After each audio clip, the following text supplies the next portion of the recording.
the Innocence Project. Good morning, Mr. Cates. Good morning. Thanks for inviting me back. It's www.innocenceproject.org. The bulk of our work is cases where DNA evidence can help to prove innocence. Most of them tend to be murder cases or sexual assault cases because that's where there's biological evidence that could prove innocence, that could be submitted to DNA testing and prove innocence. But we're not solely restricted just to murder cases. We do work on other types of cases. So you've exonerated maybe. There's been 350 people who've been exonerated by DNA evidence in the United States, and we've worked on about 183 of those cases. There's a network of other organizations that we're affiliated with around the country who also do similar work. Most of those organizations are state-based organizations, and they've done a large number of those, worked on a large number of those cases, and some of them were just handled by private attorneys. And actually, one or two of them were actually handled pro se by the people who were behind bars themselves.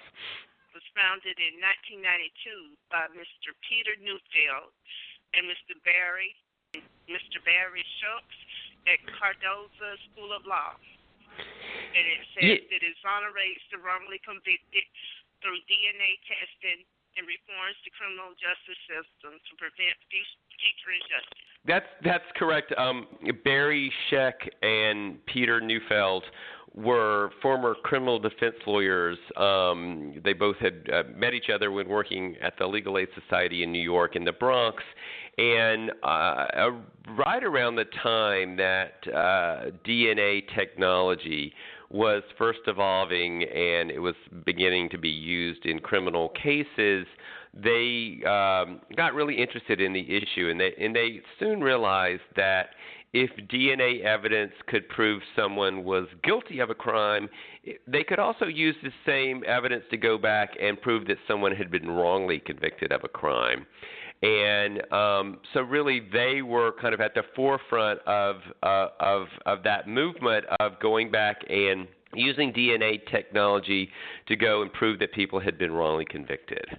You have other branches, so they would be under other names. I call them branches. Project in about 50 states. So there's an Innocence Network, and all of the organizations are actually independent organizations, but some of them do use the Innocence Project name in them, in their names. There is also a website for the Innocence Network, which is innocencenetwork.org. And unlike the Innocence Project, some of these projects also take on other types of cases. So if you know someone who is looking for legal representation, it could be a good resource to contact some of these organizations as well. And there's a list of by state of all of those organizations on the website. It's again innocenceproject.org. Collaborated with an organization called the Moth, which is they're an organization that works with people to help them better tell their stories, and they actually have it's a nonprofit organization. They're a wonderful organization, and they actually have a radio show on NPR. I believe it's called the Moth Radio Hour. But they worked with some of our clients and some of the people who've been wrongly convicted, and did a training with them a few weeks back, and we're going to have 3 of those people come and share their stories. And we also have, for the first time in New York, there's a group of exonerees met at one of the conferences. We have an annual conference where everyone gets together and formed a band. It was 5 exonerees who were all musicians, all from very different parts of the country, but had a shared love of music and have formed a band. Oversight is a national dialogue in the wake of Connick versus Thomas. The report found 660 court findings of prosecutorial misconduct over 5 years in California, Arizona, Texas, Pennsylvania, and New York. John Thompson, who unfortunately just recently passed away, was wrongly convicted of a murder in New Orleans, and he was eventually exonerated, and it turned out that the prosecutors in his case had withheld evidence of his innocence. And there was a real pattern of this happening in the New Orleans district attorney's office, and he sued the district attorney, Harry Connick, and was awarded $14 million, $1 million for each year that he served on death row. Unfortunately, the case went to the Connick's office, appealed that decision, and the case went all the way up to the Supreme Court. And the Supreme Court ruled essentially that prosecutors have a lot of are largely immune from civil liability. In other words, when everybody else makes mistakes, you can sue them for their misconduct, and you can get civil damages for that. If your doctor messes up, you get to sue your doctor, and he has to pay for the damage that he caused you. If your plumber messes up and he destroys your home, you can sue your plumber.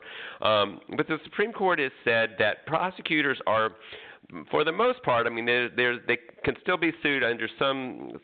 For the most part, that they're immune from civil liability.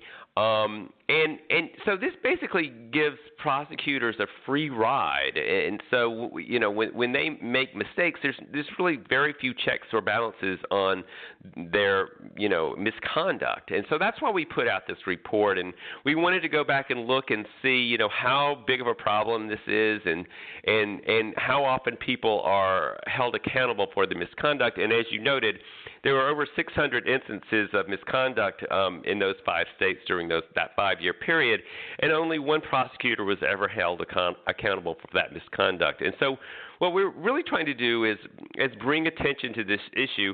The vast majority of prosecutors do a very admirable job. They're civil servants. They're really fighting for justice, and they really want to make sure that the right people are incarcerated for their crimes.